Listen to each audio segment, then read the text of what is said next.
Армысыздар, құрметті Роза Жахан Қазағымын жобасының көрермендері. Бүгін кезекті қонағымыз Корея, оңтүстік Кореяның Сеул қаласынан қандасымыз Өнербек Кагват мырза. Ол кісінің халықаралық Кореядағы Samsung компаниясының Samsung Medical Center ұйымының жәнеге Орта Азия елдерін жауаптанған төрағасы және көптеген Samsung Foundation'ның көптеген елдегі осы негізгі Орта Азия елдеріндегі жобаларының төрағасы. Сондықтан қазір сіздерге орамды ой, талғамды пікір, қызықты әңгімелермен жобаның авторы мен Роза Мизанбай, қонағымыз сіздерге өзінің тәжірибелерін бөлісуге біз қонағымызды шақырайық. Саламатсыз ба? Саламатсыз ба? Қош келдіңіз бүгінгі біздің Роза Жахан Қазағымын жобасына. Оңтүстік Корея елінің Сеул қаласынан ат салысып, өзіңіздің ой пікіріңізді білдіріп, тәжірибеңізді бөлісуге келгеніңізге үлкен алғысымызды білдіреміз. Қайырлы кеш. Бізде енді қазір кешкі 9 болып жатыр. Барлықтарыңызға үлкен сәлем жолдаймыз мына Сеул қаласынан. Енді осындай өзіңіздің бастамаңызбен болып жатқан осы Жахан Қазағымен бірге осы жаңағы үлкен проектіңізге біз шақырғаныңызға көптен көп рахмет. Бүгінгі кеште енді Алла қаласа жақсы бір әңгімелер бастап, осы әңгімемізді жақсы бітіреміз деп ойлаймын. Енді Алла қаласа онда енді бүгін сіздерде қазір Польшада түскі 1 болып жатыр, иә? Мен теріс айтпасам. Түскі уақыт болып жатыр, сағат 1 болып жатыр. Сіздерде кешкі 21, иә? Иә, кешті 21 сағат болып жатыр. Енді бастауында мен сізге қысқаша енді өзім таныстыра кетейін. Мен енді Өнербек Кагват Өнербек болады есім. Енді осында мынау Монғолияда туылғанмын, Байнөлгей аймағында. Сосын Улан Батыр қаласында университет бітіріп, осы магистратураға Кореяға оқуға келген. Содан бері енді 11 жыл болыпты. Енді Алла қаласа биыл 11 жыл болып жатыр. Сол енді осы Кореяда тұрып жатырмыз. Өзіңіздің оқыған мамандықтарыңыз не саласында, қай салада? Мамандығым енді мен 2007 жылы мына Корея тілін ел тану мамандығын бітірген. Содан кейін 2 жылдай мына Монғолияда білім министрдің көмекшісі болып істедім.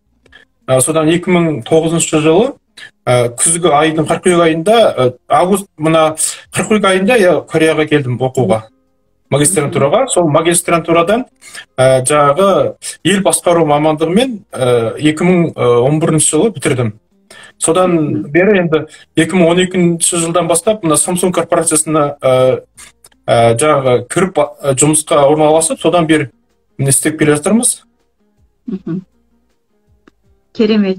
Samsung корпорациясы жайында біздің көрермендерге қысқаша таныстырып өтсеңіз?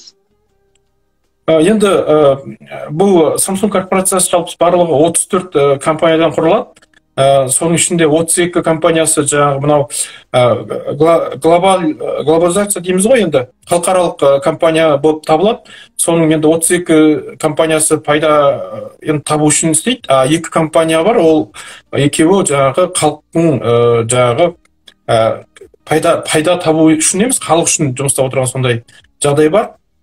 Сол мен істеп жүрген сол мынау Samsung Medical Center. Яғни қайырымдылық компаниялар ғой, қайырымдылық іс-шара компаниялар. Негізі былай халыққа жаңағы өзінің мына халыққа жаңағы деген қайырымдылық жағына жұмыстайды деп айтуға болады.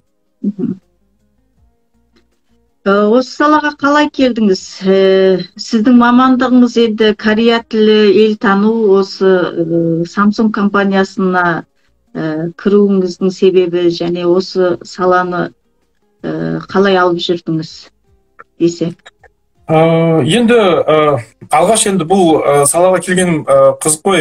Мен енді жаңа сізге айта кеттім қысқашасын, осы 2009-ға дейін Моңғолияда жұмыс жасап жүріп, министрлікте, содан кейін магистрантураға оқуға бел буып, сол күзде осында келгем. Енді содан мынау 2011 жыл жаңағы қыркүйек айында жаңағы магистратурамды 2 жылдық магистратурамды бітіріп, ел басқару мамандығымен, енді ол жаңағы сол мамандық бітіргеннен кейін 2012 жылы 1 айында сол мына Samsung-дан жаңағы үлкен бұл жақта жаңағы корпорация болғандықтан, мысалы көптеген кісінің материалдарын алып, мен енді өзім соңында білдім, негізінде сол кезінде бір мынау осы мен жұмыстап жүрген жаңағы орным Орта Азия жауаптанған мынау менеджер болады.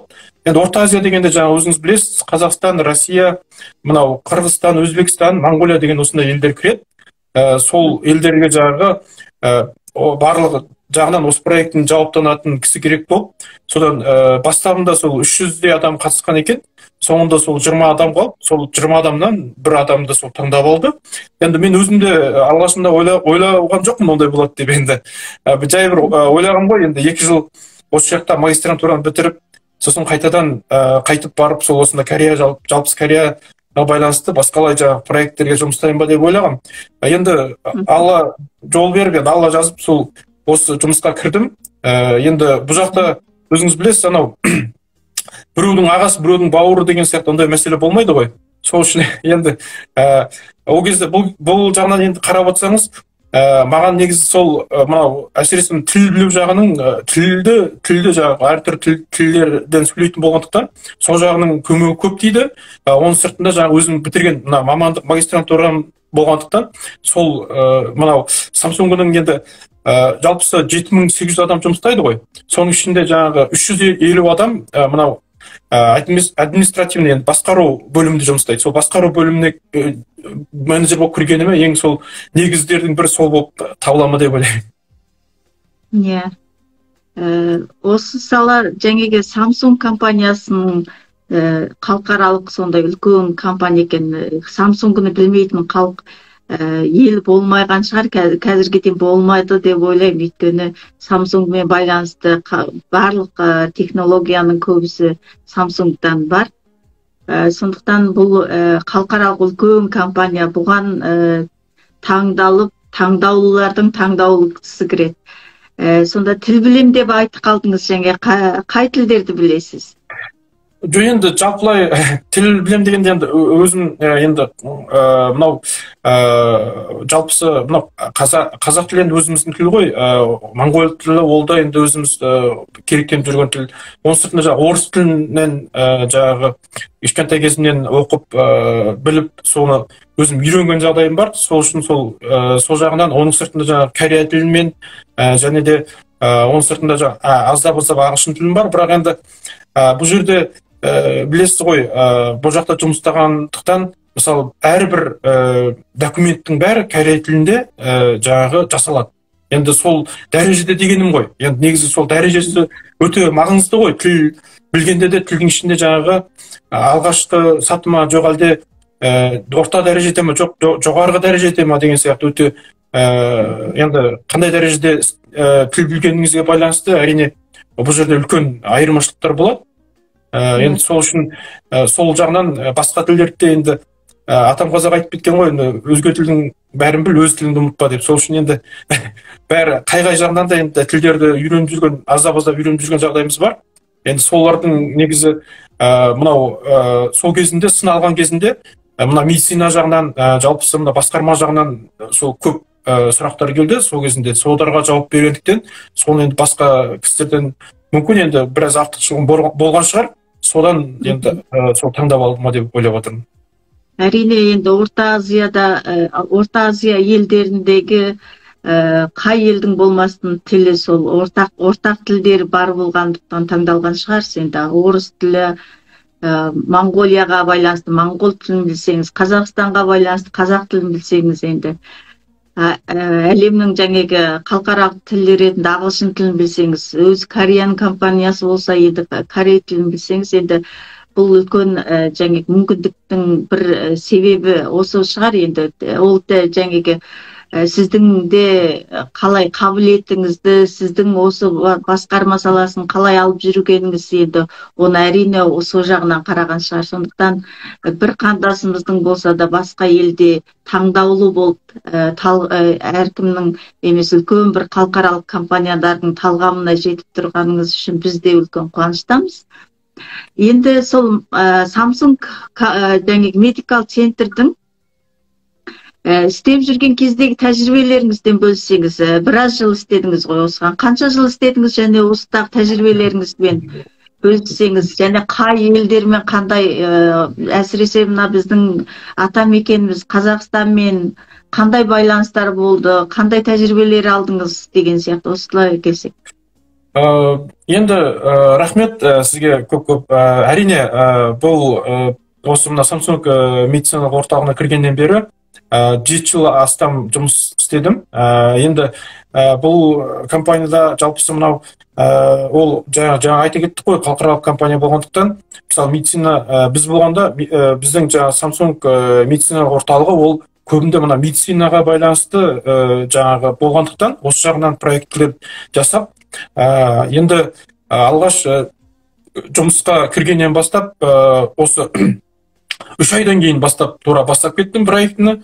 Содан енді мына Қазақстанға енді көптеген проекттер болды. Оның енді қысқашасын айта кетсем, тоқтала кетсем, жалпысы мына Қазақстанның медицина жаңағы дәрігерлер дейміз ғой, дәрігерлер мысалы 28-дей дәрігерлер оқыды бізде осы аралықтарда. Соның сыртында жаңағы медсестрология оқыды, мамандық жоғарылату жағынан. Оның сыртында жаңағы біз жыл сайын 2012-ден 2016 жылға дейін жаңағы жыл сайын $200,000 шамасында енді проекті жасап, соны Қазақстанға жаңағы мынау қайырымдылық қор деп айтамыз ғой. Жаңа мен сізге айта кеттім, Samsung-ның 34 компания, 32-сінің оның сыртында 2-еу бар. Сол 2 компанияның біреу жаңағы медициналық орталық болса, екіншісі жаңағы мына foundation дейміз ғой, енді қор болып табылады. Сол қордан біз проект жасап, сол проект арқылы жаңағы финансирование алып, содан сол проект керек, сол елге жаңағы жасаймыз. Енді Қазақстанға жасалған проект болғанда жаңағы қазақша аударсақ, жаңағы ағылшыншасы heart to heart деген, жаңағы жүректен жүрекке деген, балалардың мына әсіресе мына жүрекке байланысты операция жасау жағының жаңағы дәрігерлерін оқытуға, және де сол Қазақстанға барып, жыл сайын біз 2 рет жаңағы операция жасап тұрдық. Бір рет барғанда бір 6-дан бір 10-дай кісі барамыз, бір не болды. Содан жаңағы барып бір жетте болды, сол операция бір барғанда бір 20-дан 30 балаға жаңағы операция жасап тұрдық жыл сайын. Сондай қай қалаларында болып тұрдыңыздар? Әртүрлі қалаларында ма, орталық жаңағы Астанада ма, қай қалаларда көбірек боласыз? Жоқ, бізде көбінде енді мынау Алматы қаласында көп болдық. Сосын кейін мынау Шымкент қаласында, Астанада болдық, Атырау қаласында, енді әрбір қалаларда болдық. Ол кезінде жаңағы дәрігерлерді сол қаладағы жаңағы сол бір облыс дейміз ғой, облыстағы дәрігерлерді шақыртып келіп, сол кісіге біріншіден балаларға операция жасаймыз. Ол жаңағы жай операция емес, бір өте қиын түрді жаңағы операциялар, жаңадан туылған. Енді былай айтқанда, кішкентай балаларымыздың ішінде енді Қазақстанның статистика бойынша да біраз процентін, мынау әсіресе Шымкент жақ халық көп қой. Өзіңіз білесіз, сол жақта сол балалар, жүректің тесігі бар балалар көп туылады. Енді қазіргі кезде, соңғы кезде жаңа Астанаға кейбір балаларды апарып операцияға жасап жатады. Ал енді қарап отырсаңыз, мынау 100,000 халықтың ішінде бір 2-ден 3% жаңағы сондай жүрегінің ахуалы бар балалар туылады. Соның ішінде жаңағы енді өте ауыр түрлері болса, кезігіп жатса, енді ол сәбилер ғой. Ол балалар жаңағы 1 жасқа, 2 жасқа жетпей бұл дүниеден өтетін қиындықта болады. Өйткені ол жаңағы туылған тесік болғандықтан, оны жаңағы операция арқылы, жаңағы мысалы кейбір балаларда болады, жаңағы мынау жүректің тамырлары дейміз, ол тамырлар ауысып кеткен жағдайлар болады. Соны жаңағы түзейтін операция деген сияқты кішкене ауыр операциялар болады. Соны дер кезінде жасамаса, енді Құдай сақтасын, енді ол жаңағы бұл өмір қысқартылады деген сөз. 1-2 жылдан аспайды деген сөз. Сол үшін сондай балаларға барып жаңағы біріншіде операция жасадық тегін түрде. Екіншіде жаңағы мастер-класс өткіздік дәрігерлерге. Сол облыстың дәрігерлеріне дегеніміз. Сондай жаңағы операциялар жасап тұрдық. Енді бұл медицина жағы болғаннан кейін өзіңіз білесіз ғой, бұл мысалы 1 жылда немесе бір ретке мен мысалы бір нәрсені үйрене салдым деп біте салатын нәрсе емес. Бұл жалпысы мынау медицина саласы дегеніміз мысалы 10 жыл, 50 жыл, 100 жылға дейін жалғаса береді ғой. Бұл жақта енді мына Кореяның медицинасын жалпысы айта кетсем, бұл Корея халқы кезінде 1950-ден 53 жыл соғыс болды ғой, екі Корея аралығында. Содан кейін жаңағы айырылып кеткеннен кейін оңтүстік Корея жаңағы бұлар тамақ тауып жей алмайтын дәрежеде болды, өте қиын дәрежеде болды. Бұл кәдімгідей соғыстан кейін мынау бюджет шығып бұзық болғандықтан, енді ол кезде адамдар жаңағы 1 жылында жаңағы мысалы GDP дейміз ғой, анау халықтың орташа жаңағы несі, дәрежесі $300 басталған бастабында. Қазір енді мына өткен 2019 жылғы жаңағы орташа есептен қарасаңыз $34,000 маңында, сол маңында жаңағы дәреже көтерілдік деген сөз.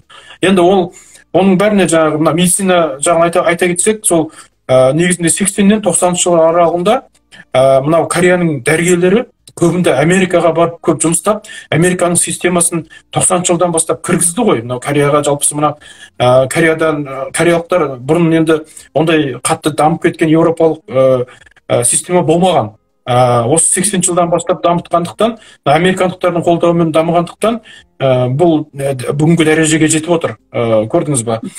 Сол үшін бұл дәрежеге жеткенде жаңағы мен сізге айта кеттім, 80-90 жылдар аралығындағы дәрігерлер сол Америкаға барып жұмыстап, жаңағы мамандық жоғарылатып, сол жерде кейбір кісілер қалып қойды, мысалы дәрігерлер 3-тен 1. Содан ол кісілер келмейді, ойбай нетті деп айтты. Сол кісілер бір 10-15 жылдан кейін қайтадан айланып өз еліне келді. Сол келген дәрігерлер бүгінгі дәрежеге дейін сол мына медицина жағын жаңағы дамытты деп айтуға болады. Өйткені ол кісілердің бүгінге дейін жасап отырған көмегі көп қой. Бұлар өздері Америкадан үйренді. Енді сондай болғандықтан бізде де жаңағы енді шамамыздың келгенше, жаңағы мысалы Қазақстанға мысалы барып осындай жаңағы мастер-класстар өткізіп тұрғандарымыз жағдайда өзі сондай ғой. Мынау адам өмір бойы үйреніп кетеді да, мына дәрігерлер, енді өзіңіз білесіз ғой. Бұл бір рет үйреніп, бір рет мына нені жаңағы операцияны үйрендім деп біте қалатын нәрсе емес. Ол жаңағы 3-тен 5 жыл сайын мамандықтары арттырып тұру керек, жаңағы мамандығын жоғарылатып тұру керек деген сөз. Енді осыған байланысты айтатын болсақ, жаңағы жұмыстаған жылдардың аралығында осы мына көріп отқанда, енді бұл Кореядан барып жұмыстап жүрген жылдары, әрине енді Қазақстанда да бүгінгі күндері дамып жатқан мына Орта Азия елдерінің арасында әсіресе мынау медицина жағынан қатты дамып келе жатқан мемлекеттің алғашқысына кіреді ғой. Өйткені бұл өзіңіз білесіз, мынау Россия бұрын Совет үкіметі болған ғой. Енді содан кейін 88 жылдан кейін жаңағы ыдырағаннан кейін 90 жылдары енді бүкіл жаңағы былай айтқанда Совет үкіметінің медицина жағы бірақ құлап қалды. Оны қолға алмады. Жалпысы Россияның да өзі қолға алмады. Содан кейін жаңағы бәрі жаңағы медицина бүгінгі күнге дейін енді кішкене басқа елдерден қарағанда Қазақстанның жаңағы жыл сайын бөлетін медицина саласына жаңағы несі қаражат өте үлкен басқа елдермен салыстырғанда.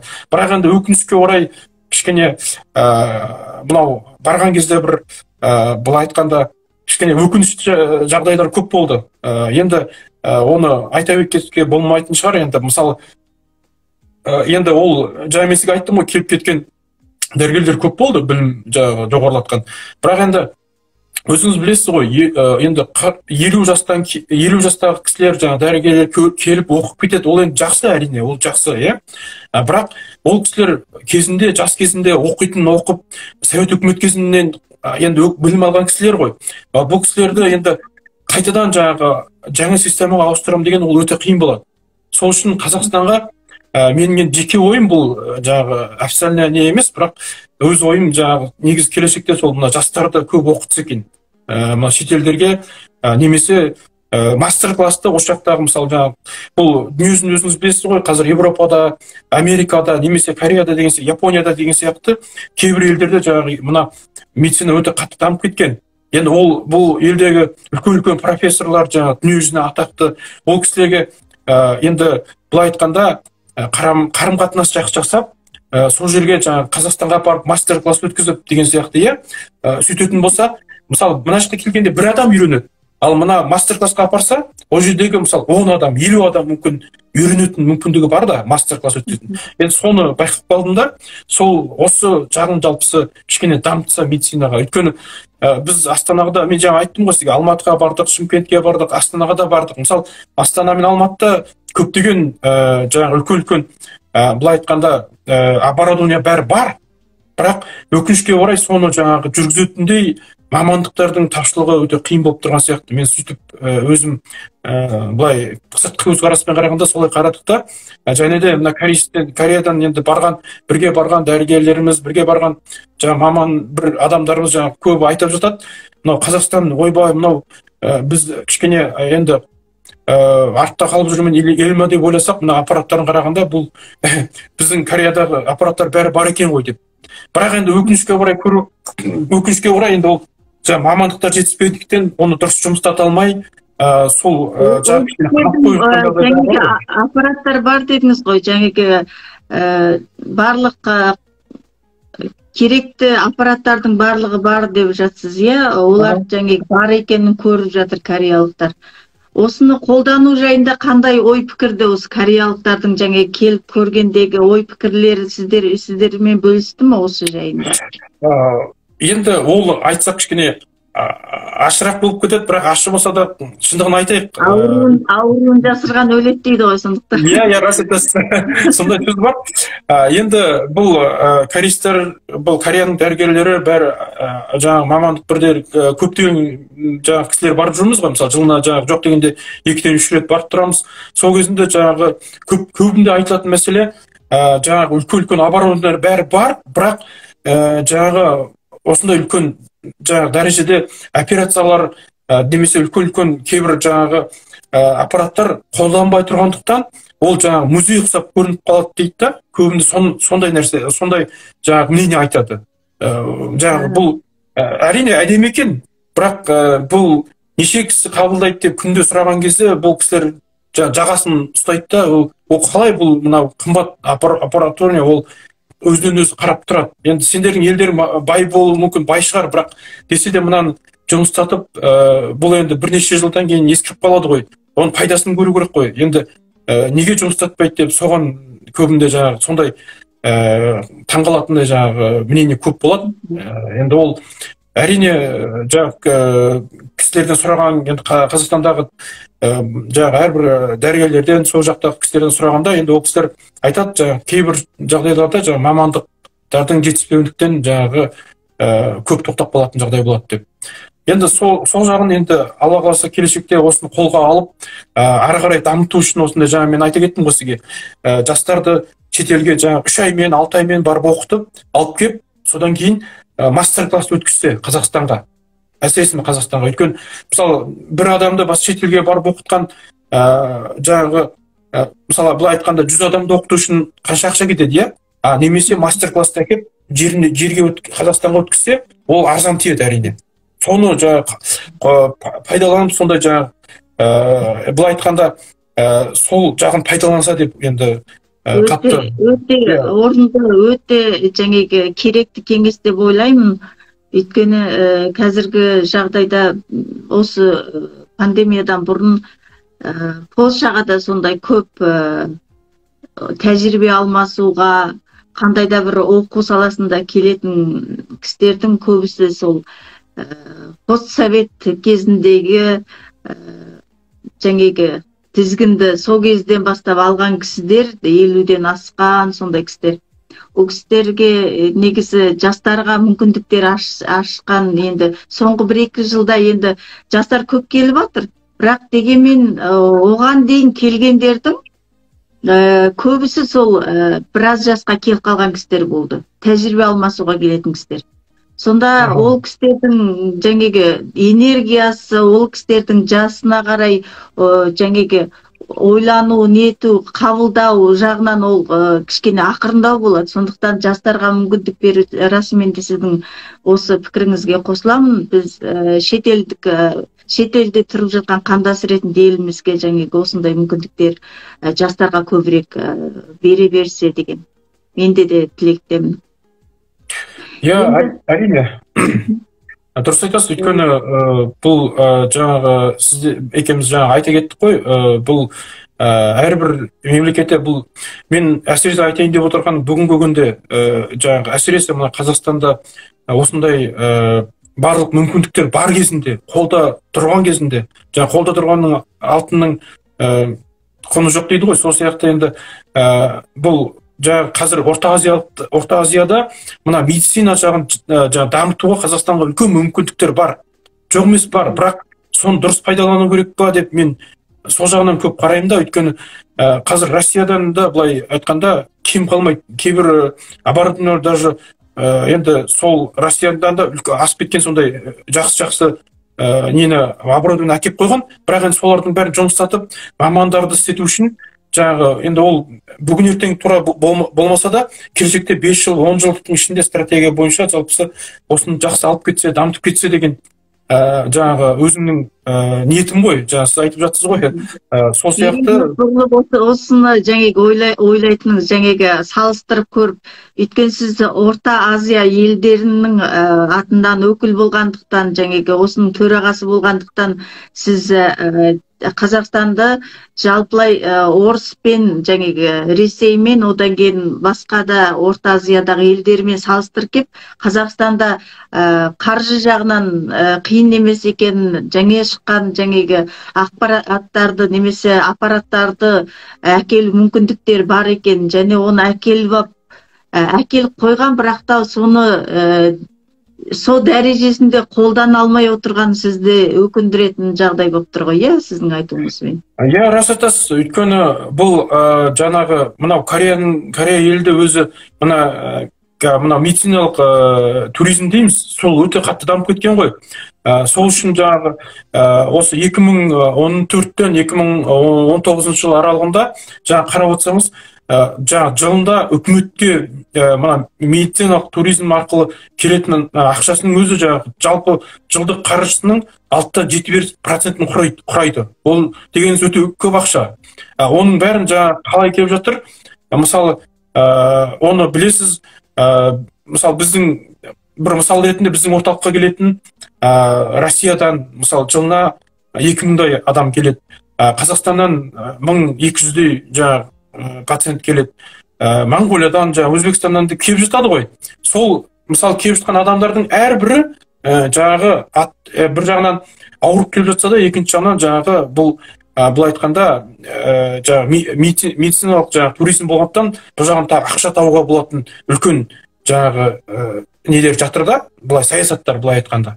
Соны дұрыс пайдаланып, мысалы мүмкін былай айтқанда оборудование бәрі бар, жаңағы бәр нәрселер дайын әкеп қойған, Енді соны мысалы болмай жатқан жерде мысалы Кореяның мамандықтарымен бірігіп істеуге де болады ғой. Мысалы енді былай айтқанда үлкен проект жасап, соны екі жаңағы елдің мамандары бірігіп жұмыстап, және де оны жаңағы орталықты сол Қазақстанға пайдаланса, ол Қазақстанға да біраз көмегін тигізе ма деген ойдамын. Өйткені мына Өзбекстанның халқы бар, Қырғызстанның халқы бар, мысалы олардың бәрі жаңағы шетелге кетіп, Израильге, Германияға, мысалы немесе Кореяға деп ағылып келіп жатыр ғой.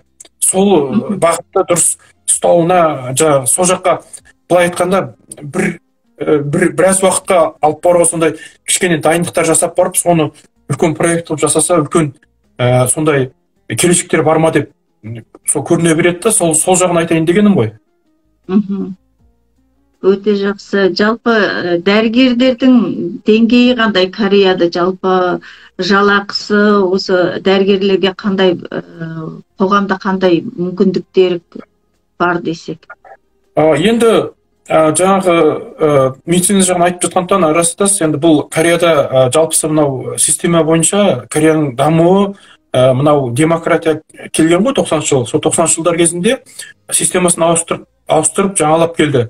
Жаңалап келгенде мынау жалпылай халықтан жиналған ақшаны бәрін жаңағы фонд қылып, ол фондты жаңағы өзінің тек соған арналған, мысалы жаңа былай айтқанда жұмыс жасының адамдар жұмыстаған жаңағы 30 жыл бойы жұмыстаса, мысалы сол жылдар бойы төленген ақшаның бәрін жинап фонд жасап, сол фондты ары қарай дамытқандықтан бұл жерде көптеген жаңағы мүмкіндіктер шығып келіп отыр. Біріншіден, екіншіде болғанда жаңағы бұл жақта Кореяда жалпы система бойынша мына медицина мамандықтары дейміз, дәрігерлер, сосын кейін адвокаттар, сосын университеттің мұғалімдері. Осы кісілер ең бірінші элит адамдар деп санайды бұл Кореяда. Өйткені неге десеңіз, ол адамдардың біріншіде білім алған жаңағы дәрежесі, және де екіншіден сол кісілердің мына қоғамға деген жаңағы маңызды рөлі бар болғандықтан осыны жаңағы жоғарыға қойып отыр да.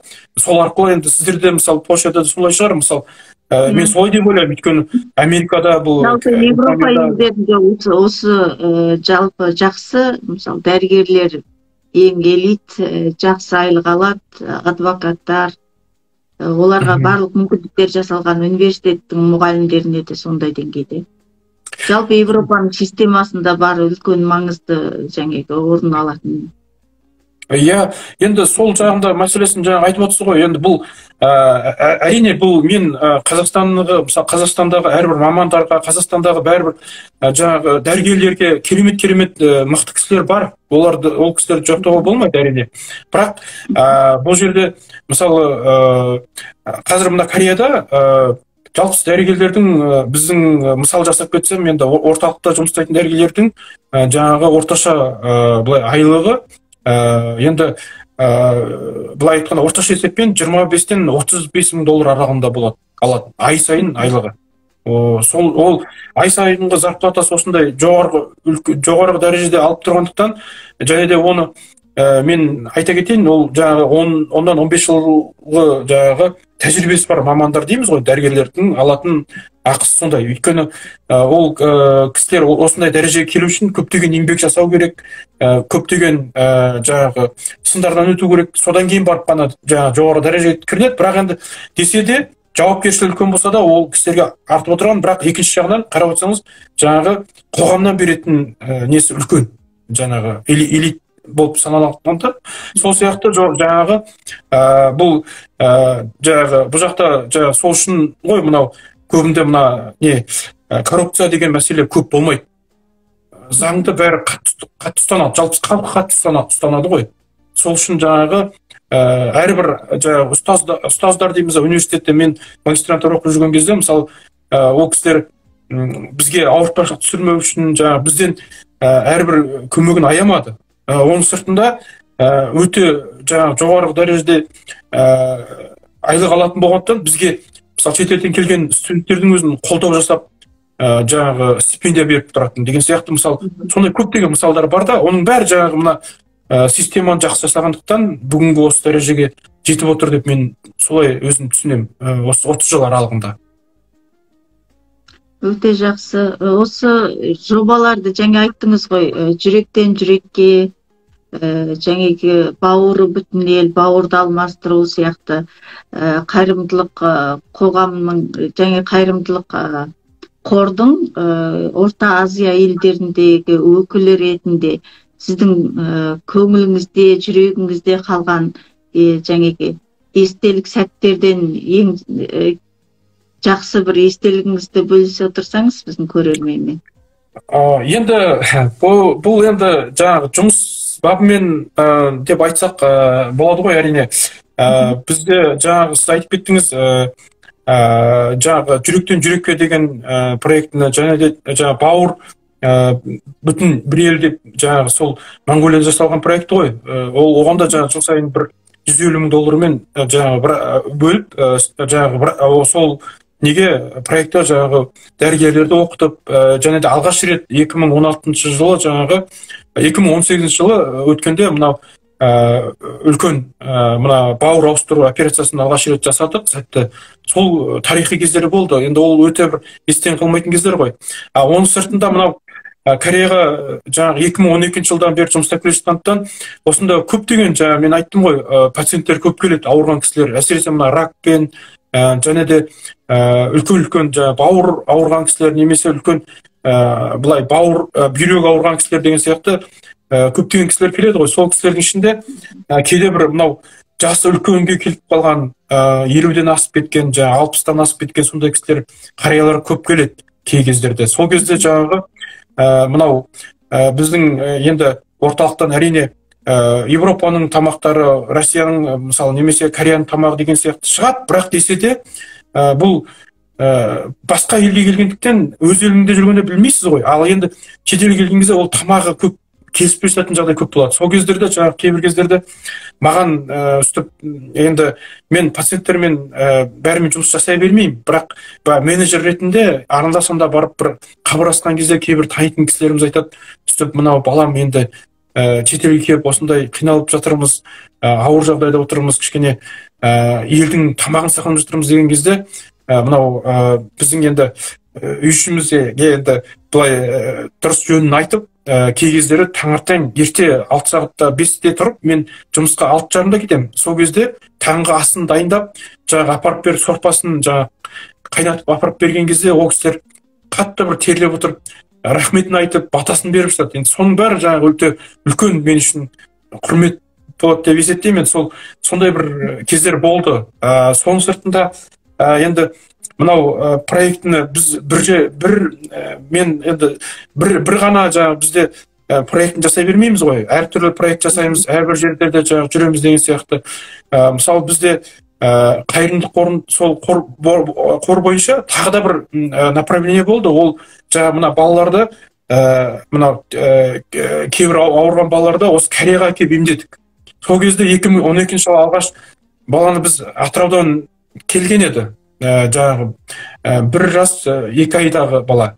Енді сол кезінде алғаш келгенде бұл біз Атырауда жаңағы танитын кісілер арқылы жаңағы байланысқа шығып, сол дәрігерлер арқылы баланы таңдап, әсіресе мынау кішкене қиындау жағдайдағы жаңағы операцияға әрбір операциясын алдымен қарадық. Одан кейін операциясы ауыр операцияның ішінде ең кішкене ауыр түрін таңдап, одан соның ішінде жаңағы кішкене жағдай ауыр семьялардан, енді бұл қайырымдылық қор болғандықтан өзі солай ғой.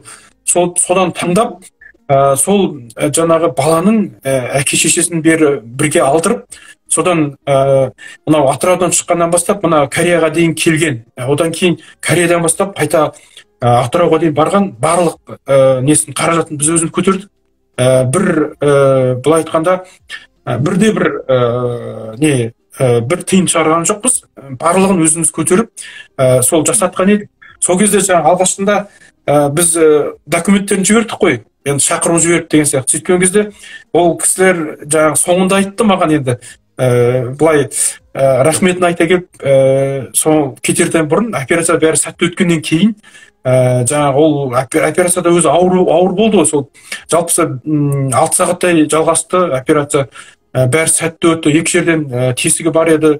Жаңағы былай айтқанда жүректің тамыры бөлек жерден шыққан болатын. Соның бәрін жөндегеннен кейін, бәрі сәтті өткеннен кейін барып әке шешесі жаңағы рахметтерін айта келе, алғашында біз сенбей едік дейді да, өйткені ол кісілер көршілері айтыпты, осылай Кореядан сіздерді алдырғай жатыр екен, теке операция жасағай жатыр екен деген кезде көршілер айтыпты ғой, енді ой, ол енді жүрегіне операция жасаса, мысалы ол бүйрегін алып қоймай ма деген сияқты.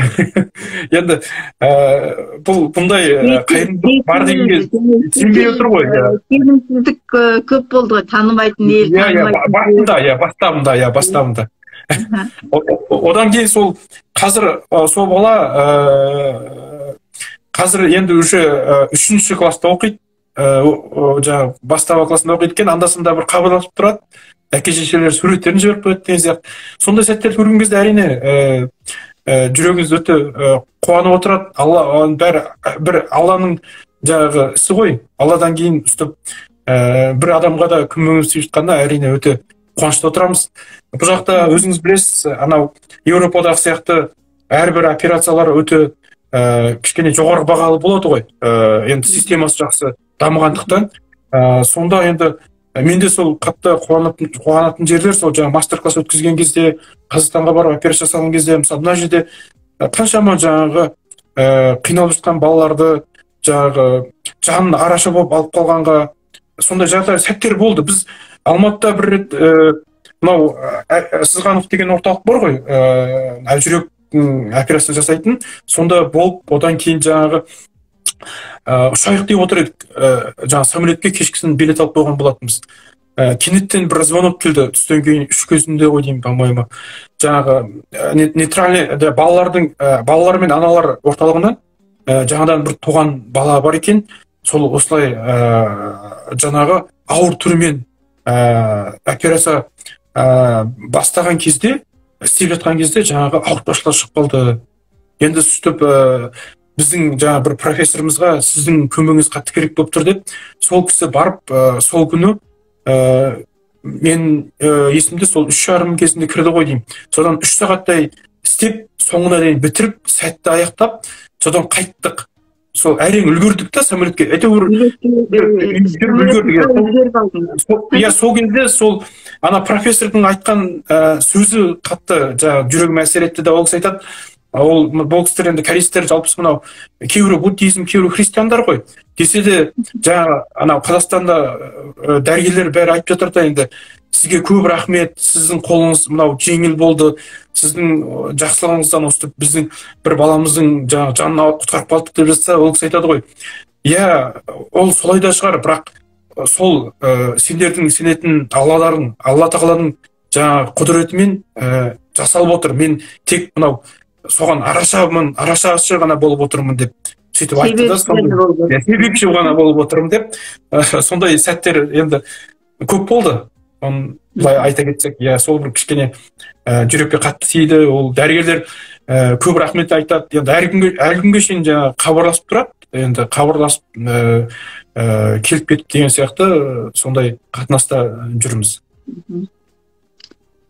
Ел мен елді байланыстырып, осы елдердің арасындағы алтын көпір болып, осы елдердегі жаңағы мұқтаж жандарға арашашы болуға жаңағы септігіңіз дейді. Жаңағы бірінші Аллаудан кейін енді сол Алланың себепшісі болып, осы тек қана қазақ емес, басқа айта берсе сізде енді көп жаңалықтар көп шығар, айтатын әңгімелер көп шығар.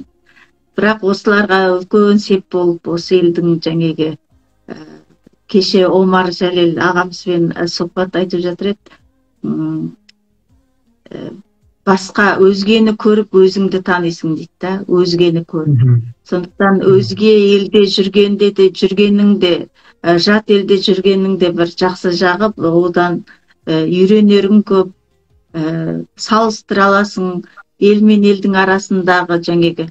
Мен өзім айтам, тауды баурайынан көрген бір басқа, таудың шыңынан қараған бір басқа деп. Сондықтан сіз енді бір Кореяның шыңынан біздің қазақ еліміздің шыңына қарап отырған, денсаулық саласында қарап отырған бір азамат қандасымыз ретінде біз өте қуаныштамыз.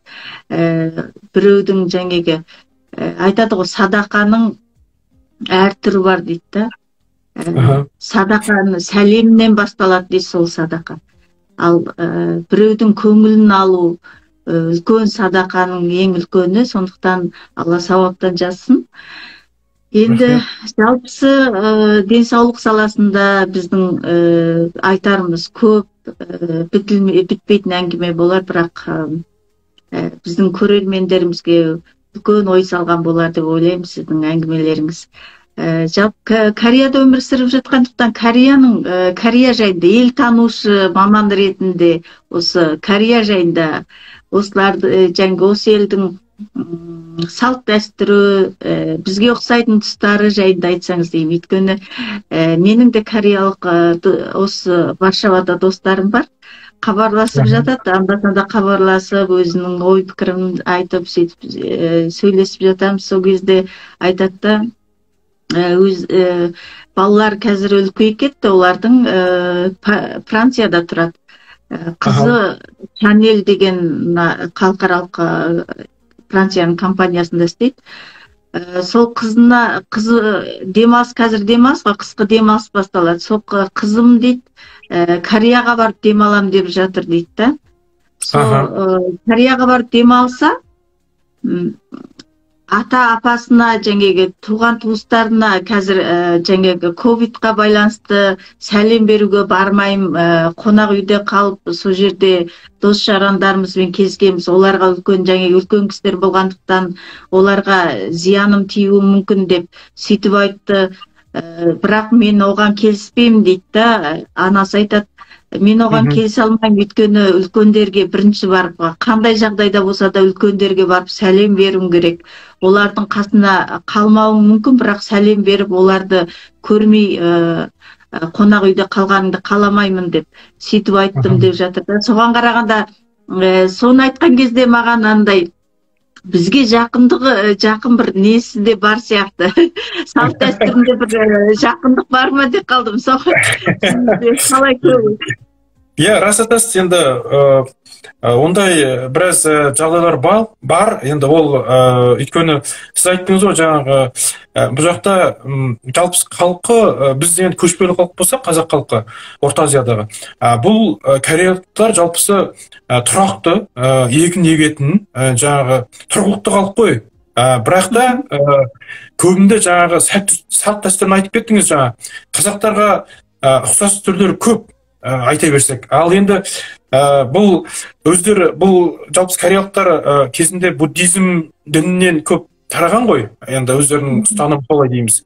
Бірақ та десе де жаңағы бұл жаңағы мысалы үлкенді құрметтеу, қазаққа ұқсас дәстүрлі мысалы үлкенді құрметтеу, одан кейін жаңағы бұл жерде айтамыз ғой, бір жастың айырмашылығы болса да өте қатты ағалығын аға, бауырдың бауыр деп сыйлайды. Екіншіде жаңағы мынау ата-анасын, мынау бізде енді келін болып кіріп келгеннен бастап сәлем салып бастайды ғой. Сол сияқты бұл жерде жаңағы талай достарымыз бар, жаңағы енді көптеген кореецтер көп қой, танитын жаңағы достарымыз. Солардың жаңағы үйлену тойына көп барып жатамыз. Мысалы кісі қайтыс болған жерге көп барып жатамыз деген сияқты. Енді қалып болғаннан кейін әртүрлі жағдайлар болып тұрады. Сол кезде барған кезде сезінесіз да сол жағын. Мысалы әсіресе үлкендерді құрметтеген, оның сыртында жаңағы үйленген кезде келініне сәлем салу, жаңағы күйеу баласы жаңағы ана құдаларға жаңағы кит жіберу дейміз ғой, кит жіберу болады мысалы үйленген кезінде. Сондай ұқсас түрлері көп болады да енді. Тағы бір таныс кореец әйел айтады да, күйеуім үйдің үлкені еді дейді. Өзінен кейінгі бауыр қарындастары үйленгенде соның үлкен келін ретінде менде көп жауапкершілік болды деп жатты да. Сол кезде менде қатты ұқсастықтар бар екен ғой дедім. Иә, рас айтасыз. Енді бұл жерде мысалы кореецтер енді жылына 2 рет үлкен жаңағы той болады Кореяда. Осы бірінші жаңағы бұлар буддизм деп айта кеттім ғой. Сол буддизм жағынан сол мынау жаңа жыл, бізде наурыз деген сол ғой, наурыз тойлайды. Екіншіден жаңағы егін егетін ел болғандықтан жаңағы егін той деп осы неде күз кезінде жаңағы негізінде сол күзде тоғызша кезінде тойлайды. Сол кезінде бұлар жаңағы сіз айтып кеткендей келіндер кәдімгідей таңертеңнен кешке дейін 2-3 күн жаңағы өзінің анау ата-анасына, жаңағы туыс туғандарына барлық тамақтар сол кісілер дайындайды да. Соны қарап отырсаңыз, енді жаңағы қазақтың келіндері сияқты бұларды таңертең ерте 6-да тұрып, кешкі 12-ге дейін жаңағы жұмыс жасап жүреді. Сол жағы енді өте ұқсас деп айтуға болады. Және әрине бұнда жаңағы енді қысқаша мен сізге жаңағы Кореяның бір тарихтың қысқа түрлерін айтып кетейін, енді кет жағысын дейміз ғой. Кореялықтар жалпысы мынау 500 жыл 1300-ден 1800 жылдың аяғына дейін жаңағы Чусон деп айтайды өздерін, Чусон деген ел болған. Одан кейін жаңағы 1900 жылдан бастап 1930-ға дейін 38-ге дейін 38 жыл жаңағы 40-тай жыл Японияның қол астында болды, колониясында тұрды. Одан кейін жаңағы колониясынан шыққаннан кейін екі жаңағы Кореяңыз екі елге бөлініп, мынау былай айтқанда коммунизм жаңағы екі сана бойынша былай екіге бөліп қалды да, содан енді мынау 53 жылдан бастап мынау Кореяңыз былай айтқанда мынау Американың системасын қотарып бастап, сол жолмен жүріп кетті. Демократия бастай берген жоқ бастауында, бірақ десе де өзінің жаңағы салт дәстүрін сақтай отырып, сонымен бірігіп жаңағы халықтың мына санасын көп ауыстырды. Мысалы, адамды жаңалады деуге болады. Сол мен ойлаймын, әсіресе мынау кореецтерден біздің үйренетін тұсымыз сол жағыма деп. Өйткені неге оны айтып отырмын? Былай қарасаңыз, мынау кореецтер өте көп ашаршылық көрген, Японияның жаңағы колониясында тұрғандықтан. Содан кейін де жаңағы 80 жылдың аяғына дейін бұл жаңағы дәрежеге жету үшін өте көп ашаршылық көргендіктен, мысалы, кейбір кісілер кореецтерді қарап отырсаңыз, амандасып жатады, амандасқаннан кейін сәлеметсіз бе деп амандасып, одан кейін тура тамақ іштіңіз бе деп сұрайды. Көрдіңіз бе, тамақ іштіңіз бе деп сұрайды. Өйткені бізде жаңағы қалыңыз қалай деп сұрайды ғой, бұлар тамақ іштіңіз бе деп сұрайды. Өйткені жаңағы ашаршылық көп көргендіктен сондай болып отыр ғой. Сондықтан жаңағы мынау сүйегіне дейін батқан ашаршылық көргендіктен бұл халық бір-біріне өте қатты жаңағы қай жерде жүрсе де мынау сырттан білдірмейді, бірақ іштей бір-бірін жаңағы өте жаңағы бауырмашылық тартып тұрады да. Мысалы, енді мысалы бір айта кетейінші, Қазақстанға немесе жаңағы басқа Орта Азияның еліне барды ма, ең алдымен олар кімді іздейді? Кореецтерді іздейді. Неге? Өйткені кореецтер де сондай, өздерінің мәдениет орталықтары бар, жалпы өздерінің бас қосатын әртүрлі ұйымдары бар. Соны бір жағынан енді салт дәстүрінде жақсы ұстанады, тіліне де өте берік халық. Ағылшынша, басқа тілдерде сөйлейді, бірақ та көбінде мүмкіндік болғанда кореец тілін таңдайды сөйлеуге. Иә, әрине, жаңағы сіз айта кеткендей, жаңағы кореецтер өте жаңағы бір-бірін өте бауырмашылық тартатын болғандықтан, жаңағы қай жерге болса да бір тамақ ішсе де өзінің жаңағы сол елдегі тамақ жеріне немесе сол жердегі сол есіне түссін деп жаңағы сол жұмыстайды да, соны біздің мына шетелде жүрген қазақтар, мына Қазақстанда жүрген барлық ағайындар, барлығы осы халық үстіп бір-бірін қолдаса, мен ойлаймын, өте тез арада мынау Европа, Америка демей дамып кететін өте үлкен жаңағы мүмкіншіліктер бар. Соны біз енді пайдалануымыз керек қой. Мен жаңа сізге айттым ғой, жаңағы кореецтер кезінде жалқау халық болған, кезінде жаңағы бір-бірін қырып жойып ішінен жаңағы мынау 30 жылдар Японияның колониясы болғанда жаңағы байлар басқарып тұрған, бір-бірін қырып тастаған тарихтар көп, бірақ бұлар соңына жаңағы ашаршылыққа келген кезде сол нәрсені түсініп қалған ғой. Біз қандай жағдайдарда мынау бір жұмған жұдырықтай дейміз ғой, сол жұдырықтай болуымыз керек деп. Бірақ оны ешқашан сізге айтпайды шығарып сырттай. Ойбай, мен сондаймын деп кеудесін қақпайды. Бірақ ішінде жаңағы барлық саясат ішінде мына баста болып отыр, көрдіңіз, соны жаңағы өте қатты дамытқандықтан жаңағы таңертең халқын қарасаңыз, таңертең барлық ерте тұрады 6 сағатта. Барлық өте қатты жаңағы жұмысына өте қандай жұмыс істесе де өте жаңағы өзінің барлық несін шығарып жұмыстайды жаңағы, халық. Сол үшін жаңағы бүгінгі дәрежеге жетуінің бір себептері сол ғой деп есептеймін. Өйткені кәрі мысалы қазір кезде бір 70-80 жастағы кісілер қарасаңыз, ол кісілердің жаңағы мысалы метрода немесе қай бір жерде жүргенде алдымен жүріп кетіп, алдымен барғысы келіп тұратын жағдай бар. Енді ол ауыспаған кісілер дегеніміз ғой. Ал енді жаңағы содан кейінгі жаңағы мысалы 60-50 жастағы 40 жастағы кісілерді қарасаңыз, олар ондай емес.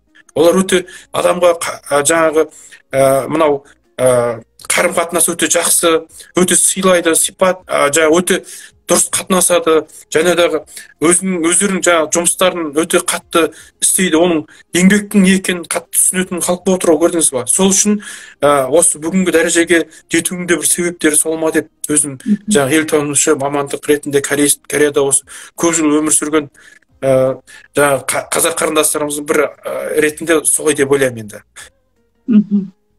Өте орынды пікір, яғни бұл да үлкен тәжірибе. Басқа елден жаңағы ел өзгені көріп барып өзімізге тануға мүмкіндік деп ойлаймын. Осы жобаның мақсаты да осындай шетелде жүрген, әлемнің әр жерінде жүрген қандастарымыз өзінің ой пікірін, тәжірибесін, өмірлік тәжірибелерін сол елдегі бөлісіп, бізбен жаңағы осы арқылы біздің қандастарымызға ой салады деген ойдамын.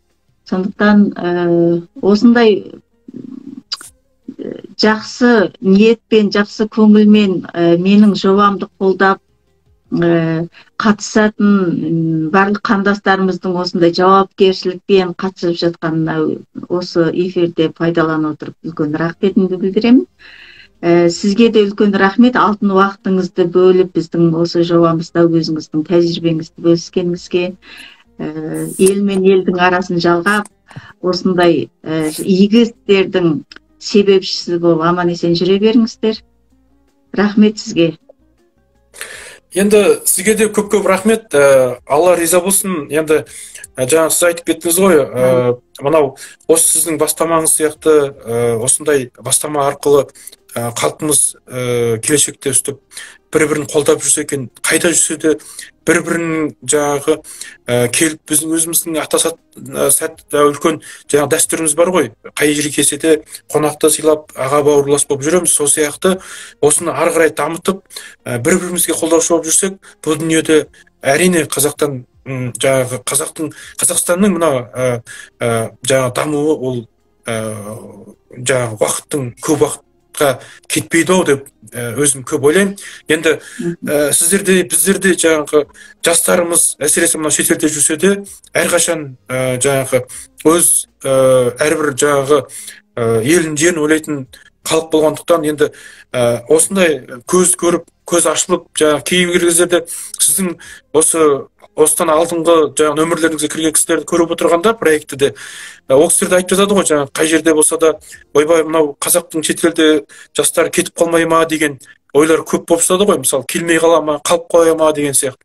Енді бұл мен айтар едім, әрбір мүмкін бір 3 жыл 5 жыл жүретін шығар, бірақ көбінде сол түбінде қайтып өз еліне оралады, өз жаңағы елдеріне.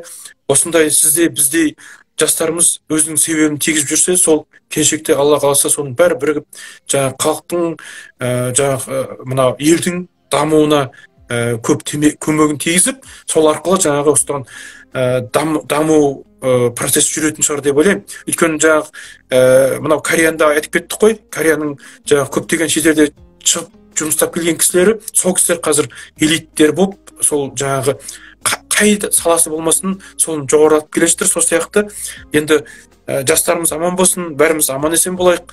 Енді бұл қазір ковидтің мынау ауру, енді үлкен коронавирус 19-ның енді кезінде өмір сүріп жатсақ та, бұл енді уақытша ғой, өзіңіз білесіз.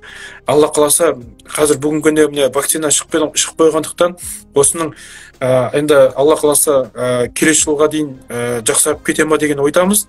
Енді сөйтіп жатса бәріміз жаңағы әрбір елде жүрсек те аман есен болып, басымыз аман есен болып, жаңағы халқымызға деген дұрыс оймен жүрсек, бәрі дұрыс жолға түсе ме деген ойлаймын енді Алла қаласа. Иә, енді сіздерге де енді деніңізге саулық, жұмыстарыңызға сәттілік тілеймін. Осы проектіңіз ары қарай халықтың жаңағы үлкен қалаулы, үлкен проектілердің бірі болып айлансын деп тілегімді айта кетейін. Көп рахмет сізге, уақыт бөлгеніңізге. Үлкен рахмет, аман болыңыздар. Ал жарайды, сау болыңыздар. Жақсы, енді көп рахмет сіздерге.